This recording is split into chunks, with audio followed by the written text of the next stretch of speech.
राजस्थान में एक ऐसी घटना जहां लोकतंत्र के लिए वोट डाले जा रहे थे, उसी वक्त एक घटना होती है और उस घटना के बाद पूरा परिदृश्य बदल जाता है। समरावता गांव देवली ओनियारा विधानसभा में है। वहां पर कुछ लोग, वहां पर जो वहां के लोग थे, गांव के लोग, वो वोट का बहिष्कार कर रहे थे और अपनी मांग को लेकर अड़े हुए थे।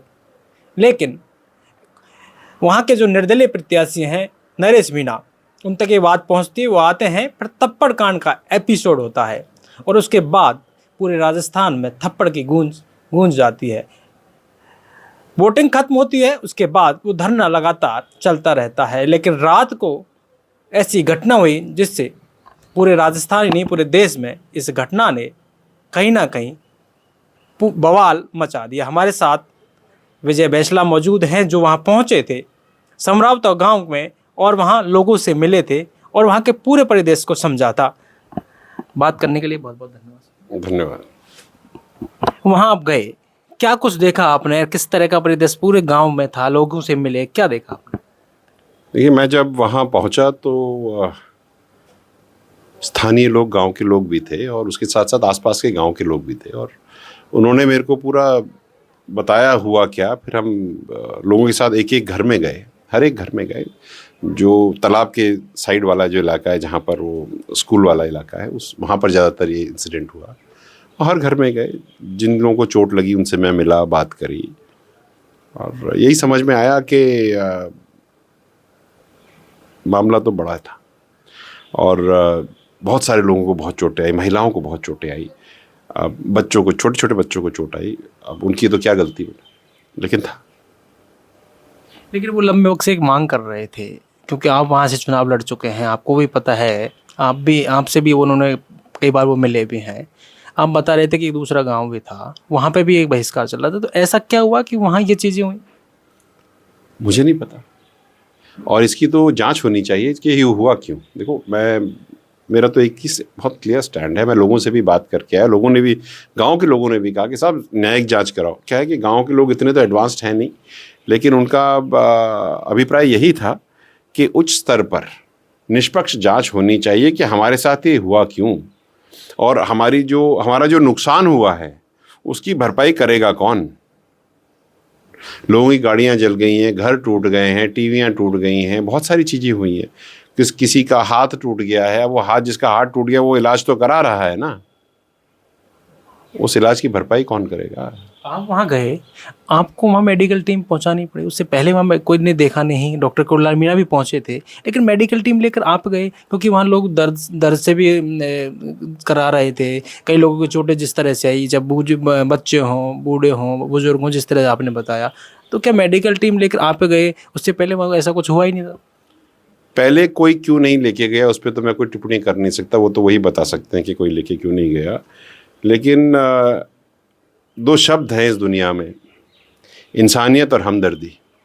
जब ये विलुप्त होने लगती है ना, तो स्थितियां ऐसी बनती हैं। और अगर एक इंसान के काम ना आए तो फिर वो इंसान कैसा है।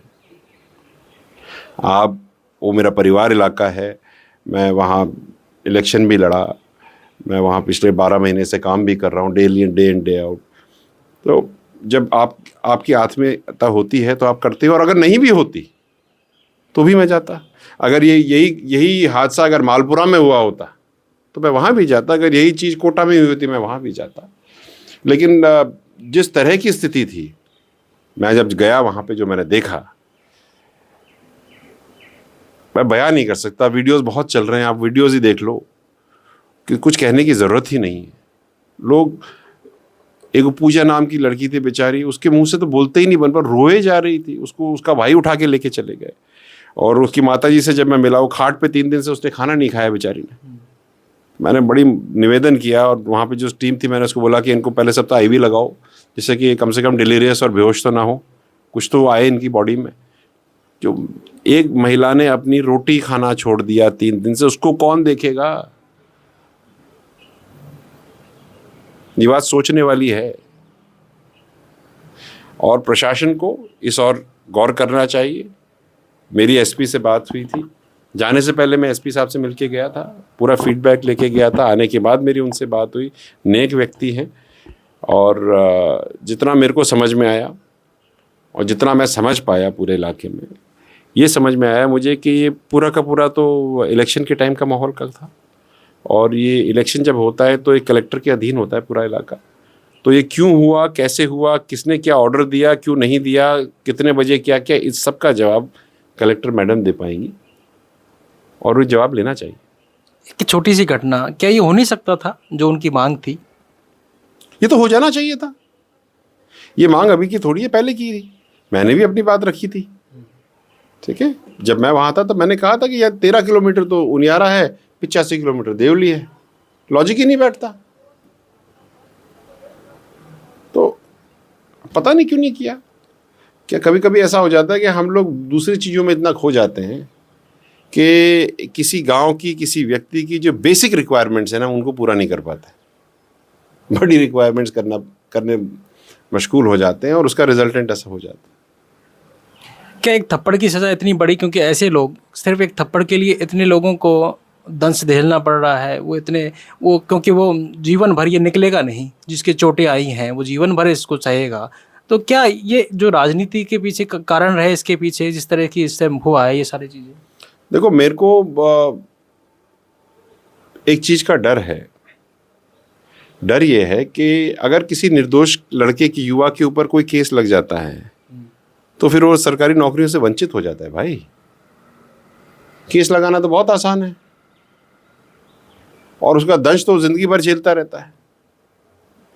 मेरे को इस बात की बहुत चिंता है, क्योंकि आप एक छोटी सी चीज के साथ आप एक व्यक्ति का भविष्य खराब कर देते हो और खराब हो जाता है, और उसके साथ साथ उसके आने वाले परिवार का भी भविष्य खराब हो जाता है। और गांव में तो क्या है, जो बंदा 21 साल का है उसे तो 3 तो टावर है, अब वो कहाँ से रोटी खवाएगा यार। हमको हर चीज़ को पूरे परिवेश में देखना चाहिए। We have to see it in the whole larger picture कि एक किसी काम का क्या रिजल्ट होगा। और मेरा इसका ये मतलब मत समझिएगा कि मैं पैरवी कर रहा हूँ, नहीं। जिसने, जो दोषी है उसको कठोर से कठोर सजा होनी चाहिए। जिसने भी प्रशासन के ऊपर हाथ उठाया, मारा पीटा, जो भी करा, उसको सजा होनी चाहिए जो बनती है, ठीक है, because nobody is above the law. लेकिन अगर कोई निर्दोष है तो उसकी जिंदगी खराब करने का किसी को कोई हक नहीं है भाई। क्या लगता है कि आरएस एसोसिएशन एक तरह से उन्होंने संगठन दिखा के कर लिया, तो अचानक इस चीज़ वो दबाव के कारण हो गई क्या, कि रात में इस तरह से क्यों करना पड़ा, उससे पहले क्यों चीज़ें नहीं हुई? मैं इसमें कमेंट नहीं करूँगा, मेरा परव्यू भी नहीं है। ये तो आप उन्हीं से पूछिए, मैं तो उतना ही बता सकता हूँ जो मैंने देखा। आप देवली उनियारा में चुनाव भी लड़े थे और वहाँ के लोगों से भी समझा है किस तरह की ये जिस तरह का ये एपिसोड हुआ, वहाँ और लोग भी नहीं गए, आप लोग वहाँ पहुँचे, डॉक्टर कुरला मीणा भी वहाँ पहुँचे, लोगों से भी बात की जब लोग आए थे वो एक डेलीगेशन के साथ, तो उनका कहना है कि जिस तरह से ये चीज़ें हुई हैं, क्योंकि हम जो लोग थे हमने ऐसा कुछ किया नहीं, फिर भी हमारे ऊपर इस तरह की ये। हाँ, तो वही तो मैं कह रहा हूँ ना, जो निर्दोष है वो फंसना नहीं चाहिए, और डेलीगेशन भी वही बात कह रहा है। तो होना चाहिए, जो सही चीज़ें वो होनी चाहिए। आपकी एक रिटायर्ड जस्टिस के थ्रू इसकी न्यायिक जांच होनी चाहिए, बहुत ज़रूरी। इसलिए भी कि पहले तो ये समझे कि हुआ क्यों, और इसलिए भी ज़रूरी कि आगे ना हो। ये भी चीज़ें आ रही हैं कि भाई वहाँ तक ये बातें पहुँची कैसे, थप्पड़ कांड हुआ कैसे, क्यों ये चीज़, उससे पहले भी ये तो न्यायिक जांच में पता चलेगा। तो जांच होनी ज़रूरी है और जिम्मेदारी भी ठहराना ज़रूरी है। केवल जांच करके उसको दराज में डाल करके रख देने से कोई मतलब नहीं होगा। अच्छी जांच होनी चाहिए, क्लियर, कंसाइज, ट्रांसपेरेंट जांच होनी चाहिए, और उसका रिजल्टेंट भी सबके पास आना चाहिए, जल्द होनी चाहिए, समय नहीं लगना चाहिए उसमें। तो ये थे हमारे साथ विजय बैंसला, जो समरावता गांव गए थे। उन्होंने वहाँ लोगों से मिले भी, मेडिकल टीम लेकर वो गए, उन लोगों से समझा भी कि किस तरह से ये घटना घटी है। लेकिन उनका साफ कहना है कि इस मामले पर रिटायर्ड जज से जांच होनी चाहिए। कहीं ना कहीं जो लोग निर्दोष नहीं हैं उन्हें सज़ा नहीं मिलनी चाहिए, और उन्हें मुआवजा भी मिलना चाहिए, क्योंकि गाड़ियाँ भी जली हैं, घरों में भी घर भी जले हुए हैं, गाड़ियाँ भी जली हैं। तो कहीं ना कहीं उन्हें इसकी सज़ा ना मिले, और जो दोषी हैं उनकी उसमें कोई दो राय नहीं कि उन्हें कहीं ना कहीं अगर सरकार को लगता है न्याय जांच में चीज़ें आती हैं तो सज़ा जरूर मिले। लेकिन जिस तरह से समरावता में हुआ है, कहीं ना कहीं मानवता मरी है, ये हम पहले से कहते आ रहे हैं। पॉलिटिकल पंचायत के लिए जयपुर से दशरथ सिंह।